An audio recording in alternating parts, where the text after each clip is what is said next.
Hello, hello, welcome, welcome. We are so excited that you are here. Thank you so much for joining us today. We're going to let everyone roll in. You know the drill. We've all been on a Zoom before. So come on in, say hello, and get settled.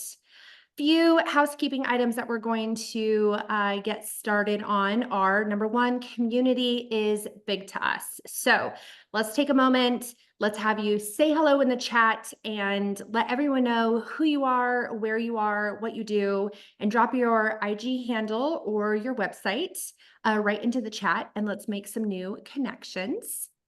In the Zoom chat, please don't forget to change your settings to chat with everyone so that we can all see your comments. Speaking of getting to know you, we would love to know where you are and who you are. So take out those phones and give us a follow at Rock Paper Coin on Instagram. And then please also follow Dana, who is such a busy lady at all her amazing social handles. So Sari, who is running our chat today, will happily drop all of those into the comments for you. And lastly, for those of you who are new to Rock Paper Coin, let me tell you just a little bit. We are a female founded and owned tech startup. Our platform serves small business owners just like you by providing invoices, proposals, contracts, and so much more on a modern and clean platform that your clients will love using at an affordable price. And with that, let's go ahead and get started. As if our guest today needed any introduction, I'm thrilled to formally introduce you all to Dana today. She has over 18 years of experience in the event industry and is the co-founder of Hustle and Gather, C&D Events, and an amazing venue, the Bradford, which is located in the Raleigh, North Carolina area, along with her sister, Courtney Hopper. She also keeps busy with Hustle and Gather, a training and consulting firm specializing in the hospitality industry.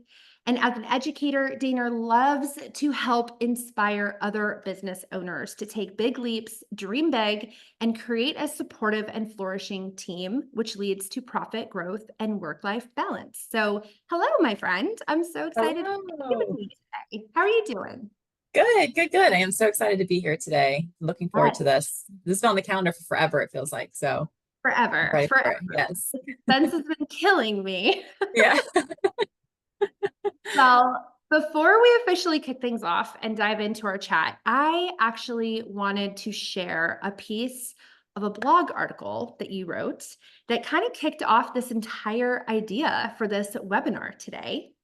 And that's a piece called The Lies We've Been Told. You Have to Hustle All the Time. And Sari will link the blog article in the chat so that everyone can read it. But I want everyone to listen to this section. And you and I were chatting before we got started. We're both going to try to get through this. This is like such raw and emotional episode today. So taking our deep breaths, we're not going to cry. Like this is going to be great. Okay. So everybody, I Yeah. want you to take a listen to this. As I was sitting in a parking lot in between meetings, I had planned to get my fourth cup of coffee of the day and power through some work before I had to run to my next meeting.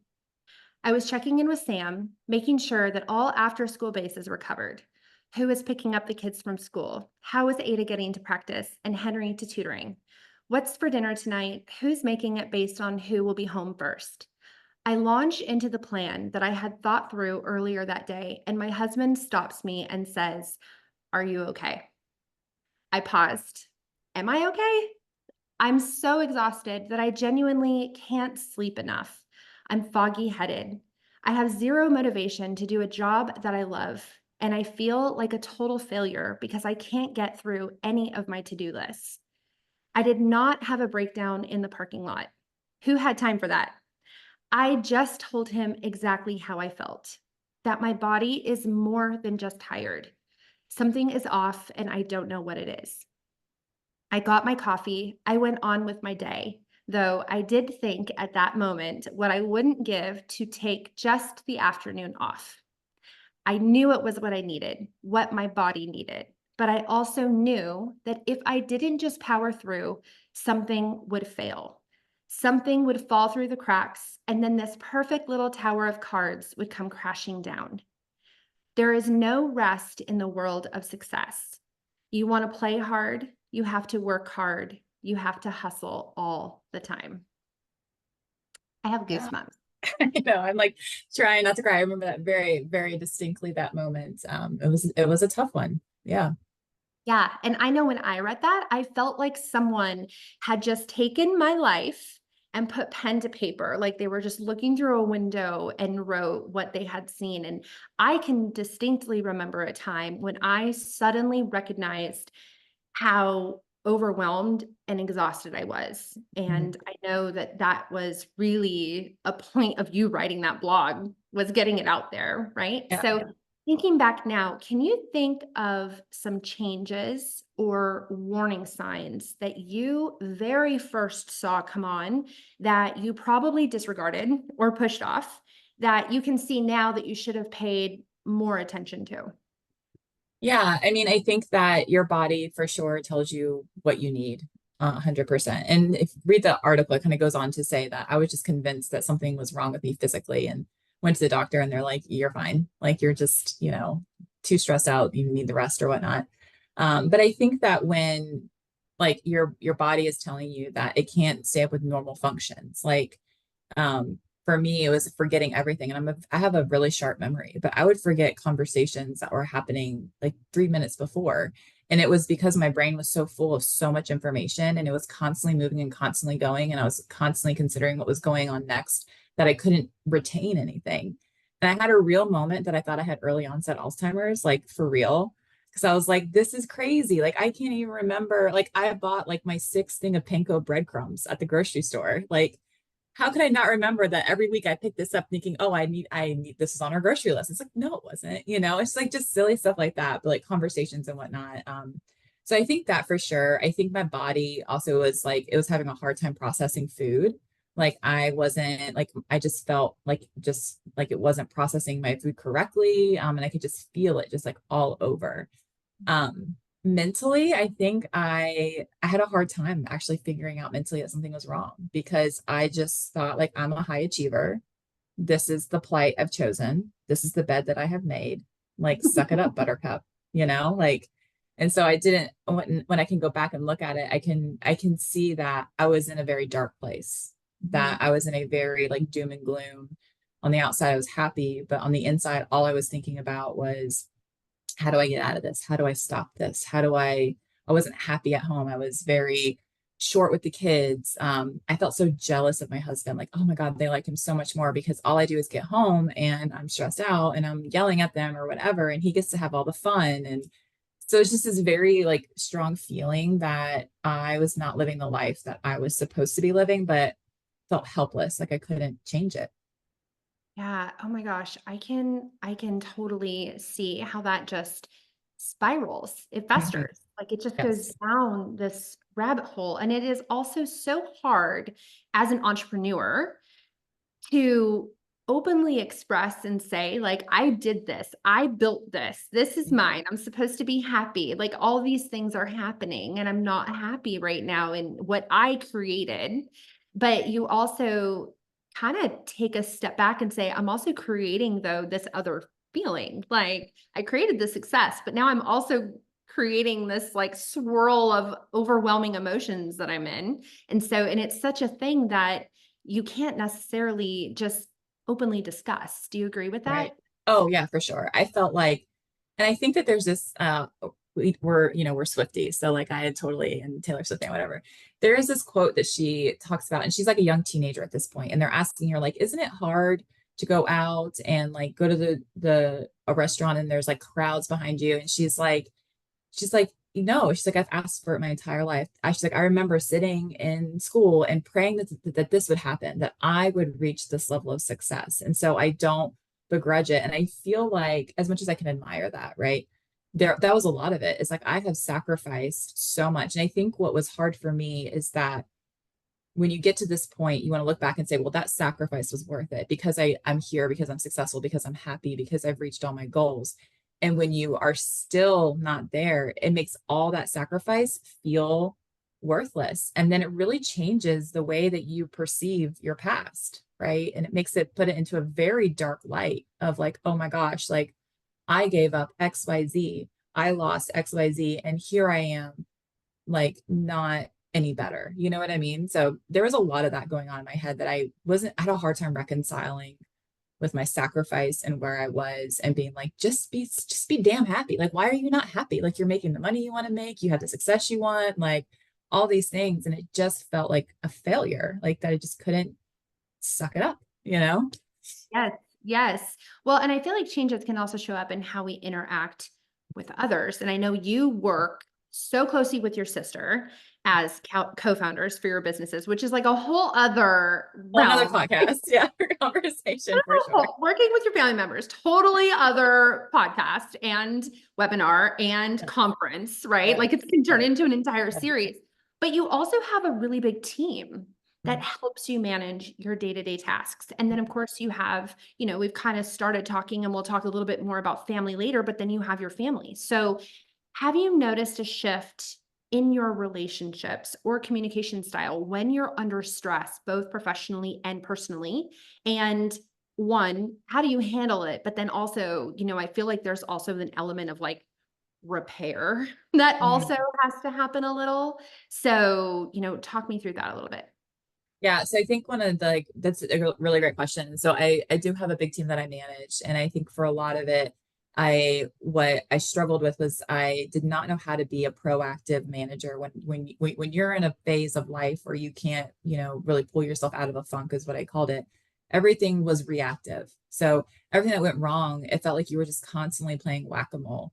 And that's a really exhausting way to manage in general. And it felt that way even with my employees. Like I wasn't proactive in my relationship with them. I wasn't building a relationship. I was just telling them what to do. Like I wasn't spending time you know, like showing gratitude. I wasn't spending time sitting with them and understanding who they are and where they are in life. And when it came to the end of it, I realized there were some huge life moments that happened in my employees. I had no idea because I was so focused on like what I was doing, and it made so much sense, right? And the repair is long.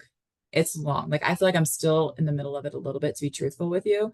And we're really getting to the other side of it, but there is a level of trust that breaks, and there's a level of where you almost, I say, I had to get my humanity back in a lot of ways. So for Yeah. that side, it was really really hard. And I think gratefully, I mean, Corey have always approached things as being transparent. We're humans. We're not afraid to show who we are. So I think they gave us a lot of grace as well. They gave me a lot of grace in that time of my life. But for my kids, I feel like it's just, and this is where I had to get to a point where I had to recognize that everything I did, there was some form of something I had to give up. And I think before, when I didn't recognize that, I resented everything that made me miss something, right? So if I had to go to a NACE meeting and I missed a baseball game, I resented that I had to network, right? Or if I was at like Ada's basketball game and then I missed this amazing conference or a networking event, then I resent the fact that I had to be a mom and watch this basketball game. Like there was just this like always feeling of, okay, I'm just going to do what makes me feel the least guilty, not what was actually the best for me at that time. And I think it created resentment across the board of feeling like, you're just kind of going through the motions and you just have to do it, like you weren't, it sounds so cheesy, but you weren't like joyfully living your life. You weren't, you didn't have joy. Yeah, no, totally. Exactly. And I think one of the key things too is that your team, you talked about your team and how there was like trust to rebuild and repair to rebuild, but that no matter what, they gave you grace. Yeah. And I think that is such a huge testament to the foundation that you build in a business as an owner and how you show up as an owner, because your life is going to get messy and things are going to get complicated and then something is going to happen. And so whether it's a team or whether it's vendors you work with or just anyone you come across in your business, those relationships and that trust that you originally had is what's going to carry you through and be able to, get you through having the grace and the patience that your team had with you. And I think that that's huge. It's a testament to what you clearly had already built with everybody. So thank goodness that was in Yeah. place, Yeah. like during Thank that you. Yeah, I feel like it's one of the things that is very different from small business to corporate. So I think corporate looks a lot as the person as they're just an employee. And like for small business, you have to look at it as a whole person. And one of the things when we talk about like work-life balance specifically, the idea came about was a literal term of balance, like 50% work, 50% home. And so when you were at work, you were just the work version of you. When you're at home, you were the home version of you, and the two paths should never cross. And as we know, that's unsustainable. Like that's not real. That's not real life, because when I'm at work and I have a sick kid at home, my kid's still sick even though I'm at work, right? Like that doesn't go away. And when I'm at home and I didn't finish a deadline, I still had to finish that deadline at home. Like, and so there is this realization very early on as we were young mothers, as we were building the Bradford, and like I joked that one of us was pregnant or breastfeeding for like 1,000 years. Like there was just so many babies being had and all that. And so that's all we ever really knew. And we knew that we had to approach this as, hey, I'm an owner for sure. I am a wedding planner. I am all those things, but I'm also a mother. And that means sometimes my kid is with me in the office because their dad had to go to work and they have a fever and we're sticking them in the corner, all those things. And so I think that we've always kind of approached it that way, that you're human first and you're an employee second. Um, and I feel like when you have that philosophy, you hire people that also believe that as well. Yeah, and that kind of leads me to this next thing that I thought of, which was, this feeling, this crushing feeling that we can have about things slipping through the cracks. And I think that one of the hardest things to manage as a person is that horrible feeling of everything slipping through the cracks. It truly is such a horrible feeling, and it's often, I feel like, one of the first things I notice when life is starting to stack up, and it's the paranoia that will like kick in Yes. first, right? And you have a lot of different machines going. So I think that, one of the things that I see first when things are starting to slip through cracks are my work performance, right? Missing the deadlines or struggling with tasks that used to be busy, which is kind of what you had alluded to Mhm. earlier. So, how do you keep an eye on your performance at work as a boss? As you're not just also a boss with all of these things that are going on. You're also, for every new entity that you create, you're like ground zero employee one, right? Like having Right, a build. right. So how do you keep an eye on your performance and your behavior at work as an indicator of how you're actually doing? Yeah. So very similarly, I am not a procrastinator. Like I'm just not. But when I start procrastinating, that's how I know like this is like something's just off. And for me, like Courtney always jokes, she's like, you're like the bulldog, like you get it done. Like I say I want this, and you're the one that's going to figure out how to do it. And I'm not proud of that. Like I think it is definitely a part of who I am. Like I am a doer to the core. But there is also a certain level of weight that comes with that. So it's this feeling that, well, if I'm not going to do it, then who else is going to do it? And it became this very, what I call them, like when I become a martyr. So when I know that I'm being a martyr, like I'm like, oh, no one else can do this job. Like I am the only one that can do this email. I'm the only one that can do whatever this is. Then I know that my mindset is just, it's gone to shit, right? Like there's like no recovering from it. And I had to take a step back for it. And because what I have found is when I'm in that place, I'm not even producing great work, right? It's okay work. But being a highly functional person is probably the hardest thing I believe in the world. Because when you are not highly functioning, it is very evident to everybody around you, right? Everybody around you. Like when you are the one that is the caretaker, doing the laundry, doing all the things, and you are like, okay, like I'm overwhelmed, I can't do it. There's not anyone that's going to step in and do it, right? Unless you are like, hey, I need you to do this. But even then, I talk about it as I'm still carrying that mental load, right? So there's a lot of people that are like, oh, just hire, just do this, whatever. And it's like I get that, but at the same time, I still have to mentally think about it. Like I need to hire somebody that can take the mental load off, not the task off, right? So when I'm in those places where I feel like I'm a martyr, where I feel like I'm procrastinating way too much, like simple things, like it takes me 10,000 years to write an email back to somebody, right? Then I know that, hey, I need to take a step back. I need to figure out how to delegate in a way that is effective to me, not to what maybe somebody else would think. And how can I get some mental load off? It's not physical, right? So sometimes that is calling, the person's like, hey, my mind is here about marketing and I have all these ideas. I just need to download it, right? you can assign me a task, I can do it, but I need to download all these ideas and I need and what I want to happen, and then I need to know that you're going to do it, right? And then I feel like there's that kind of like load that comes off. Yeah. Yeah. One of the things that's so great is that you and I bonded really early on, right? We get to speak at conferences together and we get to meet up, and we also have the joy of living very close to each other, right down the Yes. street from each other. So I remember, one of the things that we bonded so early on is how similar we are to each other. And for me, it's like hearing you talk about all this, right? We've like talked about this over wine. We've talked about this at conferences. We've talked about all these things. But even just hearing you talk about it here and now, right? It truly is one of those things where if you are a high functioning, like people pleaser, type A, just all the things, which the majority of people in the service industry are, Hmm. it you're relating to these words, you're relating to what you're saying, you're relating to what you're feeling and saying, oh my gosh, that's so me. So can you walk me through, like, if you are in that moment, how do you get out of it? Like, what are tools that you have helped, whether it's through therapy or whether it's through Lots of therapy. Googling online or like all the things, because Yeah. I think that's the thing is like when we're in it, we know we're in it, and Hmm. it almost makes it so much worse. Yeah. And, undoubtedly our partner or our kids or someone at work is going to unwillingly put even more on top of us and not know that they're crushing us, Hmm. quite literally. So, walk me through like, okay, you're Yeah. in it right now. Like, how are you going to get out of it? And what have you learned or what has somebody shared or talked you through in order to get out of that? Yeah. So first up, I do believe in therapy. I go to what I call maintenance therapy. I go once a month. When I was really deep in it and I get in those phases, I just up it up to like once a week or every other week or whatnot. For me, I'm a verbal processor. So a lot of times just talking to somebody and like how I feel like getting it out is really helpful. So definitely for sure that I think, and it's so, I'm not going to sit here and say you need to have a mental health day because as I wrote in my blog post, it's really hard to do that, right?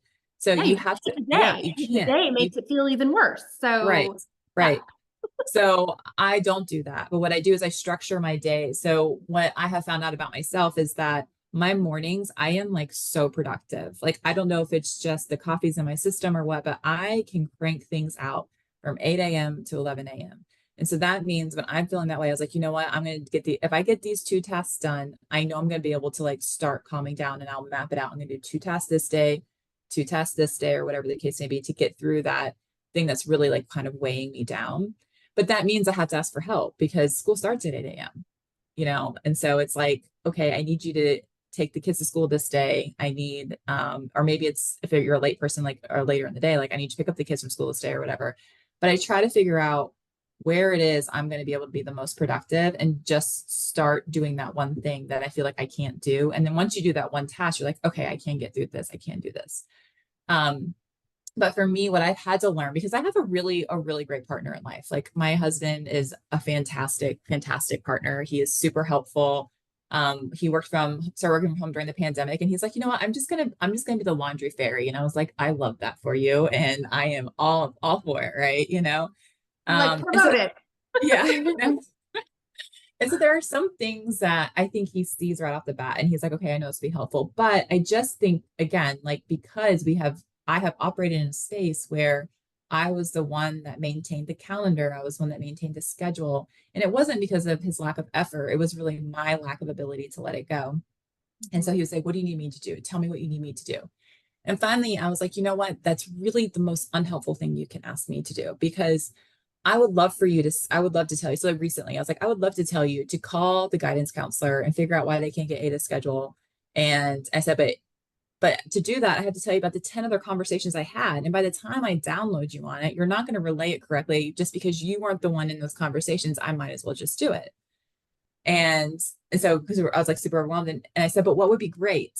This would be great is if you take control of all of Henry's school schedule, meaning that if something comes up where we have to meet the teacher, you are scheduling it, right? I trust you to have those conversations. If he has to go to tutoring, you are scheduling it. You're figuring out, I might have to drive him, but you're figuring out who can drive them at that point. Like it is not on my plate to figure out how to transport that child to and from, right? if you can just take control of this part, meaning you figure it out, you execute it, you do it, then I know I trust you and I know I don't have to think about it, right? That is getting rid of something off your to-do list. It's not, oh, can you just call the doctor and schedule the appointment? It's like, so for Sam, he handles all the kids' doctor's appointments. It's like, it is your job to schedule them. Like you're the one doing it. If you can text me and say, can you take them on this day? Like I can help take them, but I don't want to have to figure it out, right? And there's a deadline. It's like they have to have it by February so they can do their health forms for their sports or whatever, you know? And I'm not going to complain about when it is, how it happens, when it happens, because it's just going to happen. Right. So there's a little bit of like, I had to learn how to do that, to talk in a way that's effective, because I think it's really hard to give up control of something that you've always had control of. And it's also really hard to just give someone a simple task and say, like, oh, give me a list. I'm like, I don't want to give you a list. I don't even know the list until I'm Yeah. driving in my car. And I'm like, oh crap, we have to do XYZ, you know? Give me another task to give you a Yes, task. Help me. yes, So yes, yes, yes, yes. This is yes. exactly like that's yeah. Yeah. So like in business, what that looks like for like I own a venue, it's maintenance. You know, when I look at an employee, I said, I am putting it on your mental plate that you are going to check and make sure that every single closet and cabinet is straightened. Like it's straightened, it's everything's cleaned out of it. Like I don't want to wake up in the middle of the night and think like, oh my God, we haven't like cleaned out the closet since like last year. That's on your to-do list, you know, and however you want to do it, I'm not going to criticize how you do it, but it just, this is the goals. This is what we need. This is how it needs to happen, like by this timeline, and however you want to do it is fine. You need to get it out of your mental, like your mental space. I love that. I love that. I hope that that goes viral. That whole little speech that you just gave, we need to just like clip an edit of it and just like put it everywhere and be like, everyone listen for a minute. Here's the secret recipe. Here's the secret sauce. Yes. Um, I love it. So I love we're just segueing in such beautiful ways here. I love this. And one thing I think that's really important to talk on is the impossibility of balance, Mm, which mm. goes right hand in hand here. And so I come from a tech background, right? In the wedding industry. So I worked at Honeybook back in the OG days and then at Aisle Planner. So I'll be the first to admit that I was part of the original hustle culture Mhm. narrative. Do you remember that? Oh yeah. Mhm. Sorry, sorry. I mean, our company's called Hustle and Gather. I mean, come on. I So like, mean, yeah, just which as much to blame here. Yeah. again, though, like the word hustle is kind of sort of getting a little more healthy. But, back then, hustle was sexy, right? You were Yeah. supposed to look so busy and be using all of the things and be on all of the things. And that's how you looked successful. Right. And we thankfully have come a long way since, a little bit. I mean, kind of. We're still trying to get there a little bit. But I see a quote float around a lot sometimes, and I'm so conflicted whenever I see it. And it's this. This is the quote: "The harder you work for something, the greater you'll feel when you achieve it." Mm. And I'm so conflicted whenever I read or see that quote. And maybe it's because I still have PTSD and I'm still a little burnt out from the hustle of sex culture, but that I was right in the middle of. But I'm so conflicted when I see it because on one hand, yes, you will absolutely feel amazing when you achieve your goals. But on the other hand, we are still so unhealthy about working harder and not smarter that it's not even funny. So I'd love your thoughts here. Like, do you feel as Yeah. Yeah. impacted No. by that quote as I do? Yeah, no, I totally agree with that. And I think that what I had to come to terms was what does it mean to work hard? Mhm. And I think that for me, for so long, working hard meant that my time was always taken. So working hard meant that, like, okay, I finished this job and now I'm going to do something else, right? Or I finished this to-do list and now I have 2 hours. I'm like, okay, but I can't just sit here. I got to continue to do something else. And that's not working hard. That's just working yourself to the bone, essentially, right? Yeah, right. So for me, it was very much creating goals and it's very much creating my own accountability and timelines because I'm the first to admit that I can set a goal and be like, I'll just do it tomorrow. I'll just do it tomorrow and kind of push it, kick the can down the line. but I'll set goals and specific timelines and deadlines for myself. And if I reach that goal, I reach that deadline and that day, and it's 12 and it's noon, and I don't have anything that's pressing, like I know I could be doing something, but it's not pressing. It's something I very easily could do tomorrow. I'm going to take the break. Mhm. I'm going to go sit by my pool and I'm going to read a book, you know. It doesn't mean I worked any less hard. I still worked hard, right? Because I still achieved what I wanted to achieve. And the key for me was putting tangible goals, tangible expectations on myself for sure. Am I doing that every day? Absolutely not. I would love to do that every day, but I am not doing that every day. I am in a season right now as we're, working on this conference. I am in a very busy, full to-do list, full things. I could work till midnight every single night and still feel like I have stuff to do. And that is my natural inclination, just because I'm like, hustle it out, got to do it, right? But I said, no, here's my goal for this week. I need to get these 5 things done, right? And then here's my 2 bonus things that I feel like I would have a killer weekend. Like I don't have to open my computer if I can get these 2 things done. And that's my secondary goal. But if I don't reach it, it's fine. I'm gonna pop in and do what I need to do on a Saturday or on a Sunday, and in the spaces that make sense for my family life, and call it a day. But so I think that a very long answer to your question is that I think working hard doesn't mean working all the time. I think it just means hitting the goals that you have set for yourself and holding yourself accountable to the expectations that you have put forward. And I think that is working hard. And then I agree, it's a great reward at the end.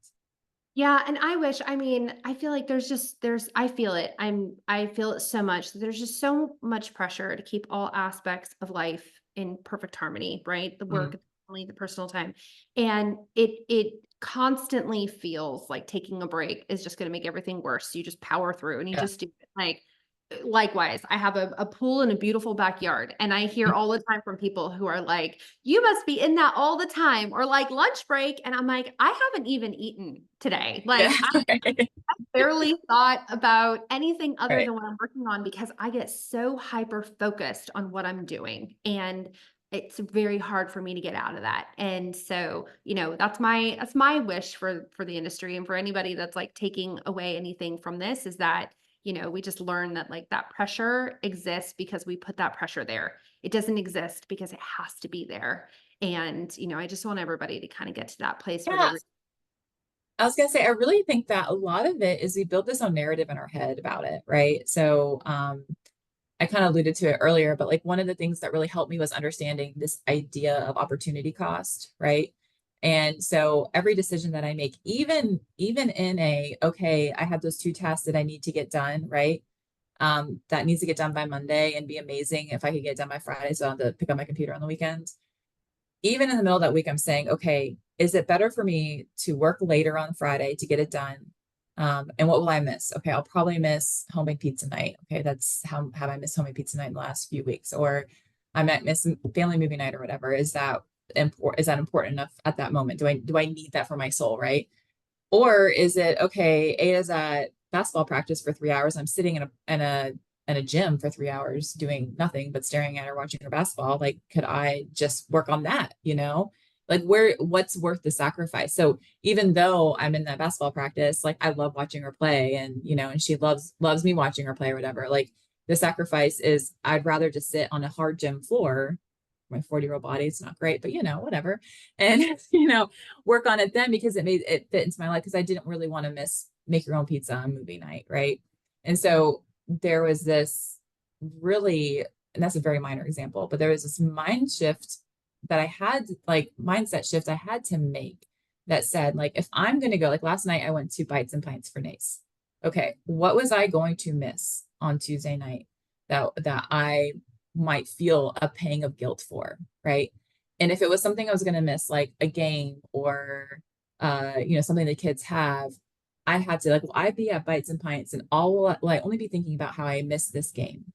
If no. Henry hits a home run, well, I hate myself because I missed that home run. And you Mhm. have to have these conversations. And sometimes the answer is, you know what, like this opportunity is so huge for my business.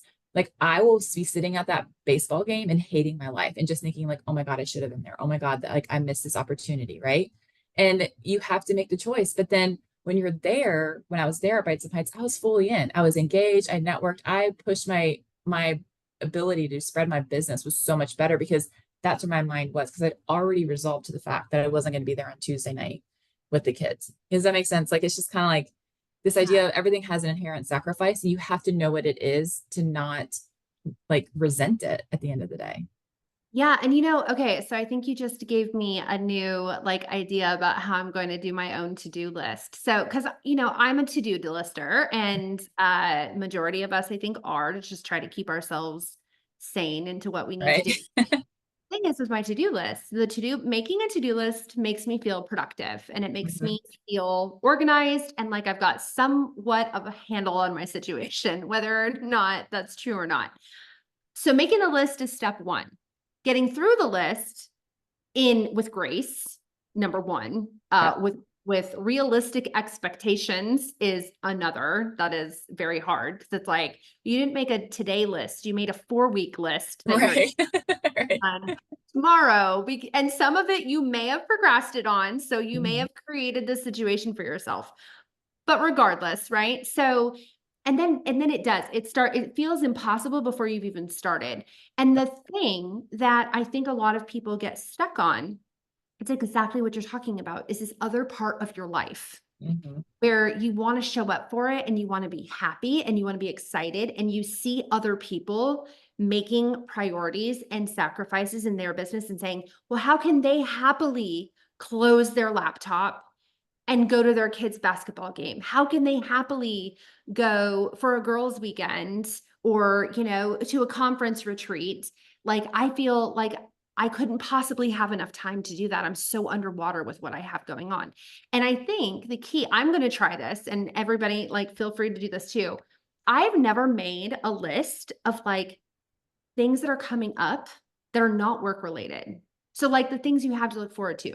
My kids play soccer, my daughter dances, right? So for me, it's like making a list of all those things. We do pizza night and movie night and swim night and just family night all the time.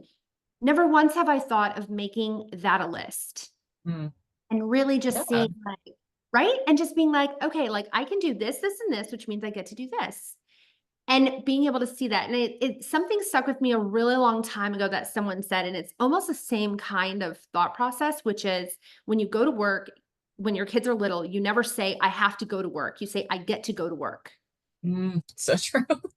Right. And it's such a shift, right? That little Yeah. thing is like, I have to go to work versus I get to go to work. And so making that list, I think, is kind of in that same Yes. zone of like, I get to have these super awesome opportunities on my plate this week. So how do I get to do these things and feel really good about being there? Yeah, I think that's amazing advice. And I don't think I've ever thought about making a list. I don't know if I just look at my calendar as that, but I think Yeah. that's a great idea, because I think then it helps you really structure what your like where your priorities are, structure like what your week looks like. But I love to get to. I actually had a business coach last January, and that was one of the things that they said. They said, I want you to change the way you talk about it. And you're right in the middle of this. It was a time that we were getting Henry was diagnosed with ADHD, and it felt very overwhelming to me. We were struggling in school. He had to do tutoring. He had therapy appointments, he had testing. And I remember I was boxing my coach, and I was like, I have all this stuff that I have to do, and there's all this going on. And he said, I want you to go back, and I want you to say, this is what you get to do. Mhm. And what it did, what I realized is tutoring's expensive. Testing is not covered by insurance, right? All the resources that I had to provide for him were expensive. And I looked at it and was like, you know what? I get to do this because I hustled really hard for 10 years. Like, I have the finances to be able to do this. And what a blessing at the end of the day. Because this was going to happen regardless. This was going to happen in my life, whether I owned a venue or I didn't own a venue. Right. And I was a teacher before. And I can't tell you how hard that would have been on a teacher's salary, to be able to do that. So um it was like just like a really great reminder of like, oh wow, like all the hard things that we go through, even if it's hard, it's like, oh well, I get to come to the other side of it because of whether it's an experience I had, a skill that I've learned, or the finances I've accrued, or whatever the case may be. So I think that's an amazing mindset. Oh, okay. I have like chills again and like all of that. Oh, we have to change topics.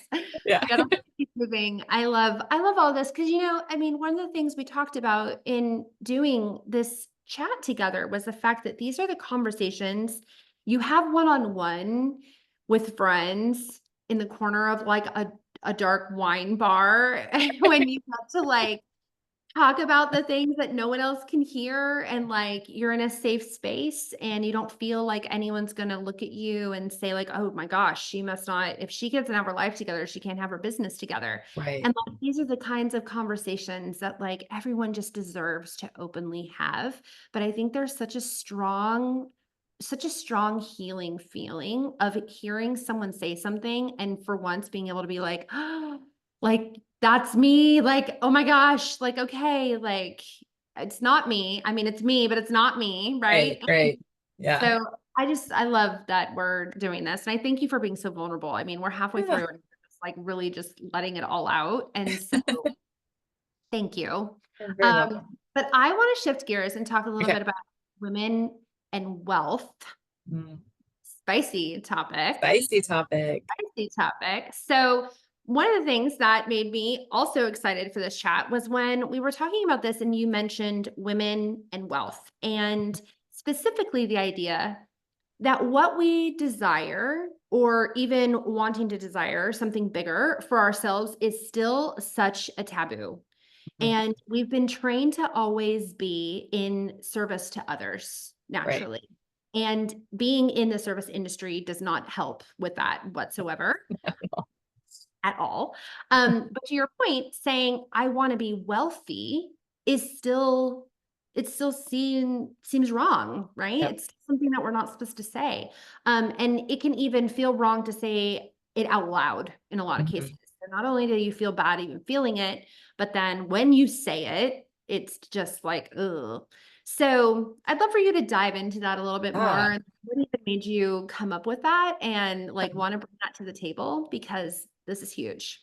Yeah, so I see this very prevalent, I think, in females, just to your point, but I also will make a caveat that I think being in the service industry, it is still being a creative, it's still hard because people assume that you're in it because you want to be creative, because you want to help others, and you're not in it to be wealthy. I think that females just have a harder time saying I want to be wealthy. But really where it really came from was a lot of conversations I've had with people at conferences. And one of the things that I was really, really researching, kind of digging into was why am I doing what I'm doing? I felt like I was at this pivotal crossroads about like 4 or 5 years ago, right around the pandemic time. I'm like, oh, am I doing the right thing? Like, what are my goals here? And I hadn't reached the amount of success that I wanted to reach, right? And I still felt like we were struggling financially. The venue was fine, but it wasn't at a point where I was making what I wanted to make.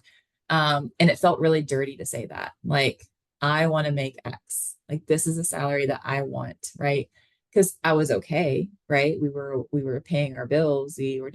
Had bought a fixer upper house. Like, we were doing all the things we were supposed to be doing. Um, but and I really got stuck in that kind of spiral of, well, this person is going to Greece and this person's doing this, and how are they so successful? And it felt like I was playing this comparison game. And I just had this like moment of, gratitude and realization, like my path is my path, right? And the only way I'm going to get to where I want to go is by walking my path. And so I always say, like, there's a couple things I look at when I'm talking to somebody about this, like I'm trying to pull out what their why is. And we talk about values, like what do you value? Like what is that you value in life, right? And this could be business related, personal related, and we write all those values down. And then we say, what do you need? Not what you want, right? What do you need? And I had it, and I was talking to my husband about it, and I was like, he's like, well, what do you need? And I was like, you know what I need a solid retirement plan because I put every bit of my retirement into this building. This building is my retirement, right? I didn't have a 401k for 8 years like he has, right? So I need this to pay off in the end. That is what I need. It's not what I want. It's what I need because I don't want to work till I'm 100 years old. Like I need something solid that I can figure out how to continue to live because I don't want to be in this industry forever, right? That's what I need, right? And then it's what do you desire? And this is going to sound really silly. That's fine, being real here. But I was like, you know what I want? I want to go to the grocery store and I want to go and buy any kind of nut that I want and any kind of cheese that I want and not think about that I just paid $10 a pound for some blue cheese or whatever it is, right? Like there Yes. was just there's just these random things in life. And I was like, I want a family vacation every year. I want to take 10 to 14 days and all four of us go. And I don't want it to be to the beach. I want to explore the world. I want to expose my children to the world is bigger than Raleigh, North Carolina and what they are going through, right? And so that's what I desired. And those things take money, it takes wealth. And so, he looked at me and he's like, so you want to be wealthy? And I was like, yeah, I do. And I want to create generational wealth because I want my daughter who wants to be a teacher right now. I want her to do that because the world needs it. Like our world needs amazing teachers. But I want to be able to supplement that so she could still have a full and great life so that she's not beholden to a 40,000 a year salary and struggling to pay her bills because she chose to be a public servant, right? I want that for her, you know. If my son wants to do something similar, all those things. And so, and I was having this conversation with somebody and they were just like so put off by it. Like, oh, you're not in this to help others. I was like, I didn't say I didn't like want to help others. Like I want to be in those moments with people. I want to provide a beautiful space. Like nothing makes me more joyful than like a client coming up and giving me a hug or getting an email like, oh my God, this was the perfect day. Like I love that. It's my passion, right? It's my purpose, but it's not my why.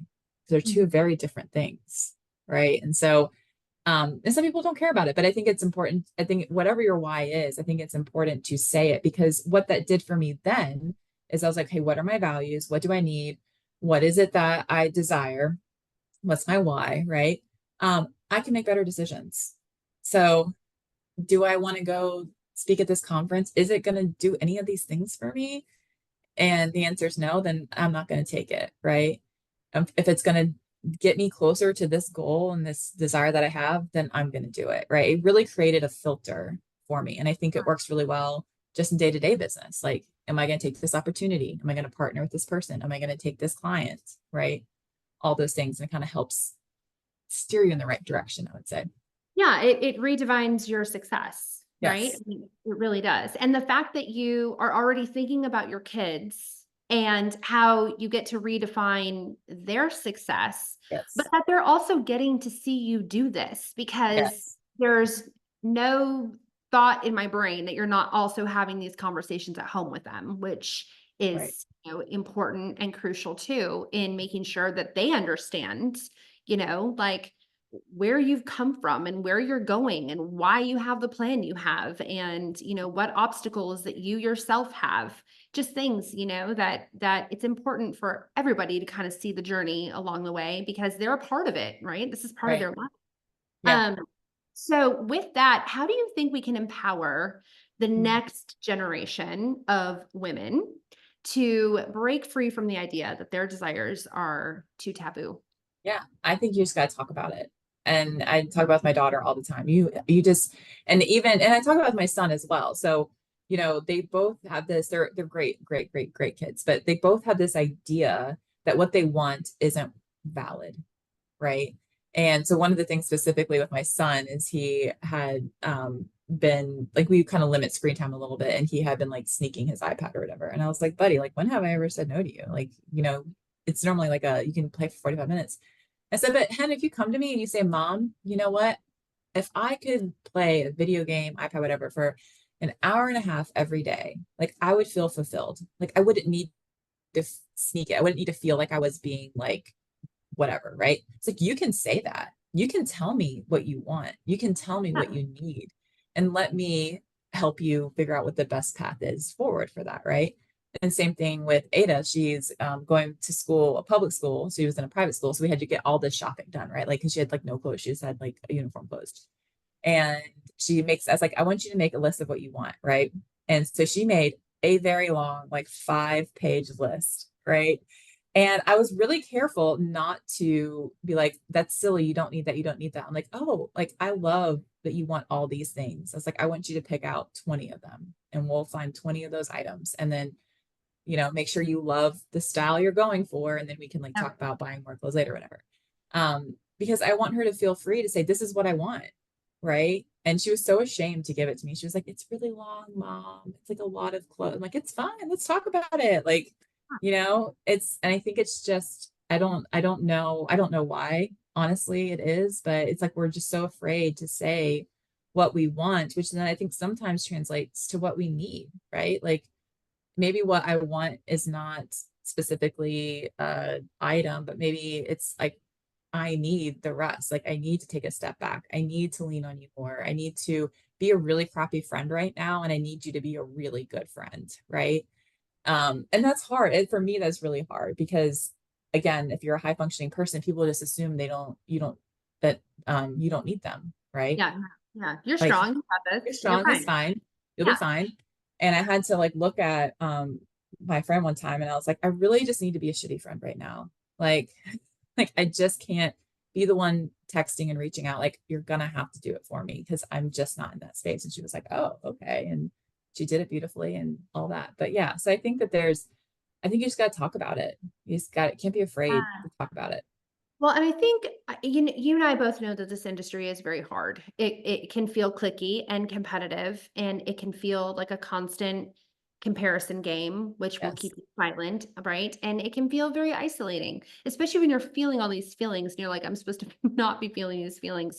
I own my own business. I'm supposed to be free. Why am I feeling Right. these feelings?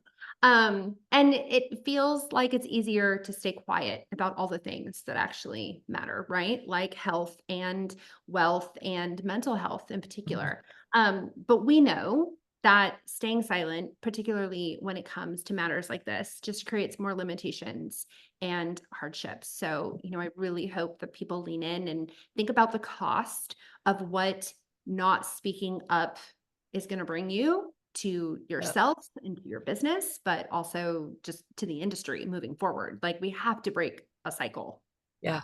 One of the things I started doing that I like, it makes me somewhat cringe when I do it, but it's been so great, is I was the master. I'd go to a networking event and I would have a great conversation. Somebody'd be like, oh my gosh, we should get drinks or we should get coffee or we should get lunch. And they'd be like, oh yeah, like just reach out.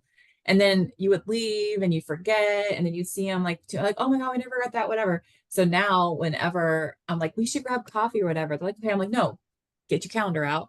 We're going to put it Do on it the right calendar right now. now, right now.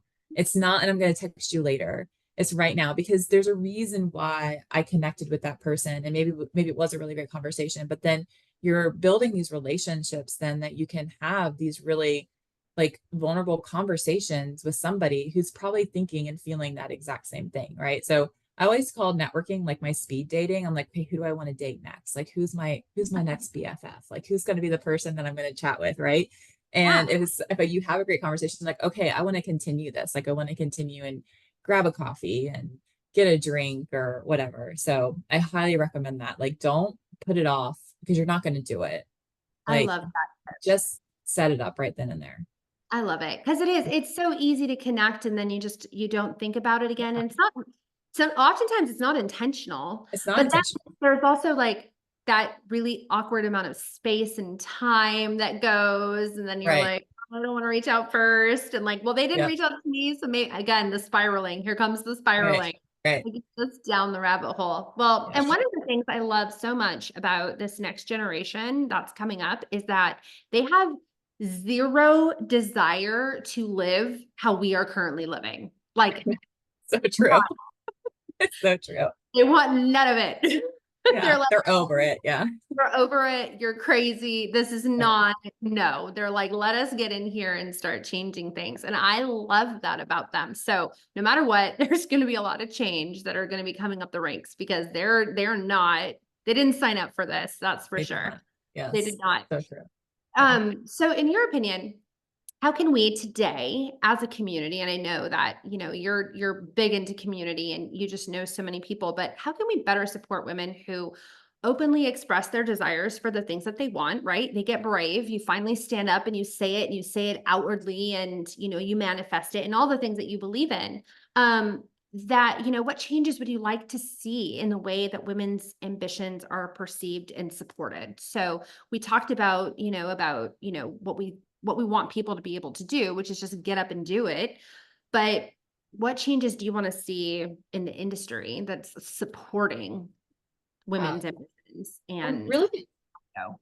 yeah, I really think it's just like being like the fangirl, right? Like it's just encouraging them and not making them feel like they're what they want is silly or stupid or taboo or whatever. But it's like kind of really encouraging them. And I have this really great friend who is in the industry and we do breakfast like, you know, every few months or so. And we I dated her for a while and we became friends. And I love we that. had a really deep conversation one day. And we were talking about this. We was talking about like kind of like why are you in it? What are you doing? Like what's your goals or whatnot? And I had told her what mine were. And every single breakfast, she's like holding me accountable to that, right? So she's like, let's talk about it. Like, you know, are you where you want to be? Is this have you reached that goal yet? Are you working towards that? Like, and she's almost auditing my life in a lot of ways. And it's been like a really great way, like kind of an accountability partner. And I like love that. Mm, Um, and it's so needed. So I think that you know, to support one another, it's like you have to show up. Like you just have to show up. Like it is too hard to be the person on the outskirts and just like clapping your hands and like yay for you, but like you have to show up for them. And so and I really believe that what you put out, you get in. So for me, it's like, hey, I'm going to show up for you, you're going to show up for me type of thing.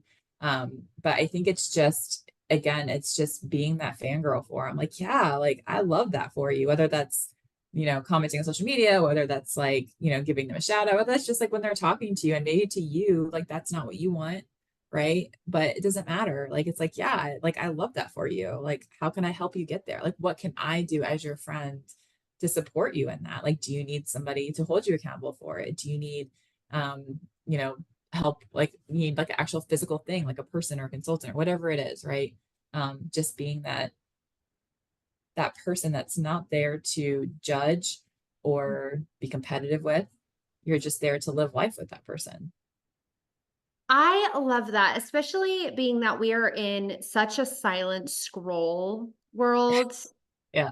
Right? And then also just like with social media, you can think that you're up to speed on what's going on in someone's life simply by just seeing their stories and reading their posts. And you're like, oh yeah, I talked to that person not too long ago. Like in your brain, you genuinely think you have. Like Yes. you genuinely think that you are caught up with this person and you know what's going on and you haven't. You've done a social scroll, you saw their highlights, and Right. that has scratched the surface. And so I think showing up back in it authentically and genuinely like clapping and Mhm. being there and words like use words and like actually get in back into someone's life is huge. I'm For sure. right there with you. And you have to. Like, we are not meant to be alone. We never were meant to be alone. We were never meant to do life alone. I mean, you look at it from like even the time humans started, like we raised all our kids together. We all lived together. Yes. Like, so there is this we're not meant to go through business alone. We're meant to have a community around us. And you're whether it's supposed to be a huge community or small community is I think personal preference, right? But that's how we're meant to live. Like that is how we are wired as people. And I think it's just something that's I don't know, kind of it's been lost. And maybe the pandemic did it. I don't really know. We blame I everything on feel like I'll blame it on the pandemic. I can't even remember like 2019 from here, you know, that was like way too long ago. that. So yeah. Yeah, I was in a coma basically from 2019 to like 2023, Right. and I just resurfaced on this new planet now this Yeah. year, and I'm still trying to figure it out. Feels like that sometimes for sure. Yeah. It does. Oh my gosh. Well, we're at time, but I want to wait just a few more minutes and go through a couple of Q&A questions that we Sure. had. And again, you and I already said, we're going to talk about this for hours, and we could. Yeah. There's like 10 more things that I could certainly talk to you about. So we're going to need to do a part two. Yeah. But one of the things that I wanted to let you chat about real quick before we kicked off our Q&A session is this exciting new venture that you have Yeah. coming up, which is a venue conference. Yeah. Yeah. Can you So we actually started Hustle and Gather the conference series. So we're doing two conferences in 2025. The first one is in January, and it's the venue masterclass, and it's the one we're currently working on. And but it's for venue specific. We did this because we felt like there wasn't any real like targeted education at conferences for venues with highly qualified venue owners, managers, all that stuff. So we're putting together a really amazing speaker lineup. I'm so excited. We're gonna like reveal that in the next few weeks. Um, but really hitting like that, it's a master class is hitting like starting from the top, like your marketing to your sales, to your client experience, to how your team operates, Mhm. to how you do your venue tours. Like we're gonna do like a role play venue tour, would be super fun, all this like fun stuff. So super stoked about it. It's in Durham, January 6th through 8th.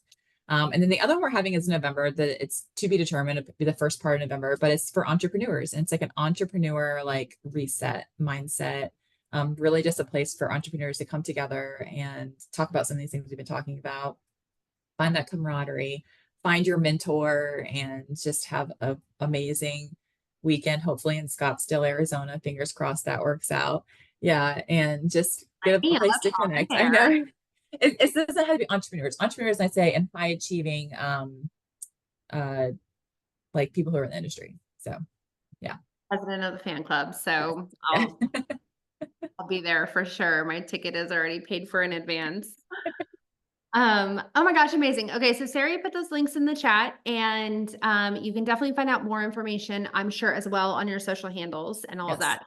yep, Definitely. We'll link all of the social handles and you'll be able to find Dana. Should we jump into a yeah. couple Let's do it. Yeah. fun rapid speed fire round? Okay, Okay. this one is a great one. What tips do you use to establish better boundaries between owning and running a small business and having a personal life? Oh, whew, it's a tough one. Lots of trial and error, truly. Mistake, mistake, mistake Yeah. again, mistake again. The biggest thing is a team. And I say this like for us, it takes a big team to operate a venue. But if you're a smaller business and you're, maybe a solopreneur, or even having someone like a VA or something like that, Mhm. you have to offload some of this day-to-day stuff, right? I think you have to get back to what you feel passionate about. So I had a meeting with she plays the harp and amazing, whatever. And we were just talking about like what what it is that like you love being about an entrepreneur, the creative part of the job, and then what are the soul sucking parts of the job, right? And those soul sucking parts are things to let go, right? Um, and make sure like hire a VA or hire that person that can take care of those things for you. The other thing that I did, and it took me a while, I will admit, it was like 5 or 6 years in of like, I can't do this anymore, is you have to have set office hour time. Like you have to, like you cannot reply to an email at 10 p.m. Right. And I think a lot of emails now you can reply to it and then have it be sent at a different time, like at 8 a.m. the next day. But starting those boundaries with your clients specifically is super important. Like I don't give out my cell phone number. Like you don't have access to that until it is like your rehearsal. Like, and this is an emergency cell phone number, right? But just putting those things in place, and your clients are gonna fall in line. Like they're gonna do it, because they respect you as a business person. I'm trying so hard not to laugh because I'm sure you cringed so hard at my 10:30 email that I sent you last night where you're like, boundaries, Katie, we've talked about this. You know better. You teach people about this. And like, that's the thing, Fine. right? Teachers are the worst Yeah. students. Like Yes. sometimes It you just happens. gotta email somebody. That's right. That's right. Yeah. Oh gosh. No, that's great. I know. I need to take my own advice. What business challenges have you handled while raising children? I loved Mm. this one. I thought that was great. Oh my gosh, so many business challenges. I think the hardest part really was I was so afraid. Every time I was pregnant, I was so afraid to tell anybody that I was pregnant because I felt like it made me seem less than to that client or I wasn't going to perform as well. And and I Like think it doubt was, was gonna come into their yeah, brains. Mhm. right. Yes. And I think I created this narrative in my head that just wasn't true. And then even as they got older and they were like toddlers, which toddler years are terrible, right? And so I was happy to go to work. Um, get rid of Yeah, that. But it was even just afraid to like talk about them, pretend and like that they weren't, there, right? And so I felt like there's it felt like you were kind of operating with a hole almost because they were such a huge part of my life. They're my children. But I think for us, it was very much finding that balance of what was sacred family time. Like, what is sacred? And that sacred time means that we're not answering like we don't have our phone. There's not an emergency unless someone is literally dying or the venue's on fire, which did happen one time during family sacred time. We had a catering truck explode, and I did get called out at that time, but that was a valid emergency and has been the only time in 10 years. Yeah, you're like, Um, that does not count against me. yeah, right. A good use of this is an emergency day and I need you to get here. Um, yeah, but really understanding that. And I think for me, what was hard is I was stuck in this place where I was raising children. I'm still raising children, right? And as toddlers and they're younger, it was almost easier to be away. But as they're older, they notice it a lot more. And so then there's this question of, okay, like what's worth, like, do I want to, I have a strong feeling right now, like I'm in my 40s. This is my time. Like this is where my career is going to soar. Like I don't want to wait until 40, what, 7 when Henry's done with school for me to start actually creating this career that I love. Like you've kind of laid all the foundation and now you're on this rise. And so it's marrying those two things of like, but I want to be around. Like I want to go to games. I want to be present when they're teenagers, all that stuff. So it's really finding that, I don't want to say balance because it's not a balance, but that conversation of what is your, like, what is your threshold? And so for me, my number is 80%. I hold myself to, I will make 80% of their things. And that is all inclusive. That's sports, that is parent teacher conferences, that is field trips, all of it. And I know it sounds silly, but I keep track of it because I want to make sure that I'm doing, like I'm showing up where I need to show up, because it's easy to like think, oh well, yeah, I've done that. I've been like half the things this year or whatever. And you look back and like, oh no, I've missed a lot. Like I need to say no to this opportunity because like that's more important to me, right? So it's finding that balance thing was like the hardest thing for me to like Mhm. really marry that. I'm a high achieving business person, but I'm also a mother who wants to be there. Yeah, I think that's the title of our webinar. It's the Right? impossibility of balance.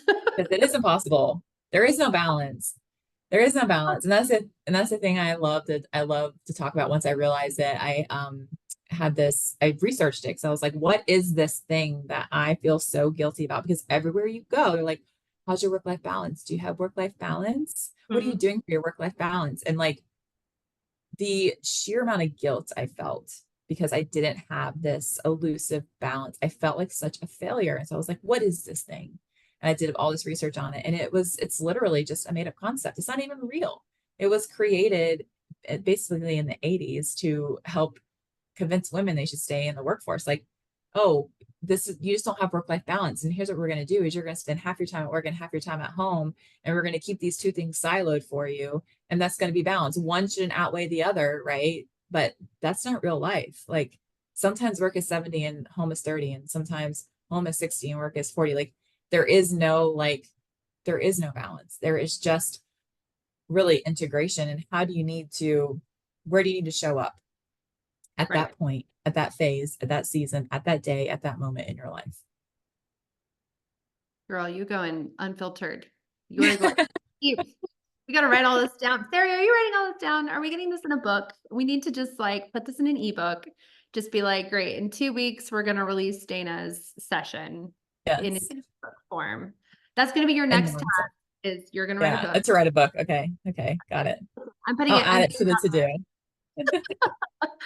okay, why don't we do one more? Let me pick a good one here. There were quite a few, so maybe you could answer some of these on socials too, because there were I'd love quite to. a Yeah. bunch.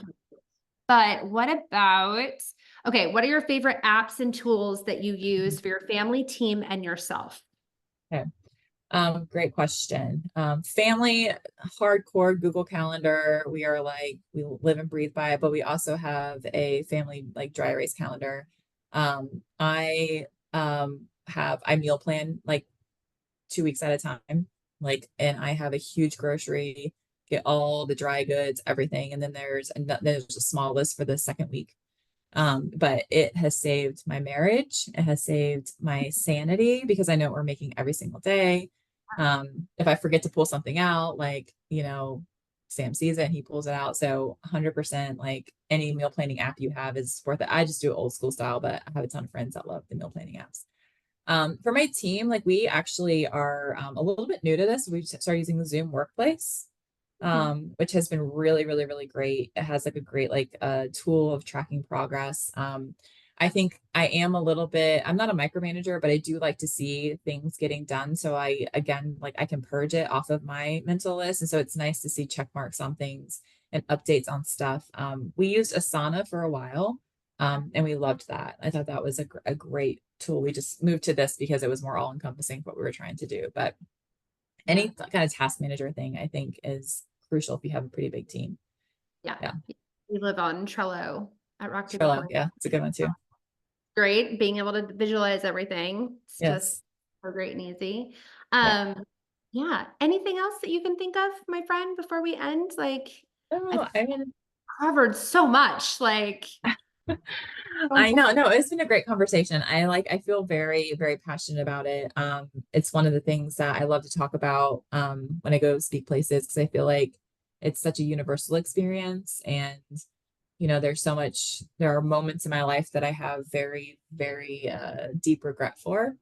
And it's one of those things that everyone's like, oh, if you go back in time, I'm like, no, if I go back in time, I would have changed it. This is not oh, it made me stronger and better, right?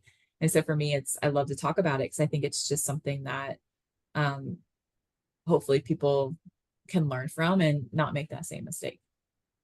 Well, thank you so much for being so vulnerable and being so open and willing to talk about things that a lot of people do not care to talk about out and about, that's not in a dark wine bar. So Right, right. No, it's been great. Thank you so much.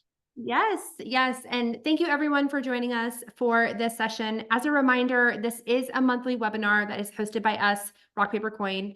Last year brought you RPC Money Talks, but 2024 brings you this brand new series where you learn from pros that you love and value as they bring you real, raw, and totally unfiltered conversations about the good, bad, and the ugly of running a business. So don't miss out on this refreshingly honest new season.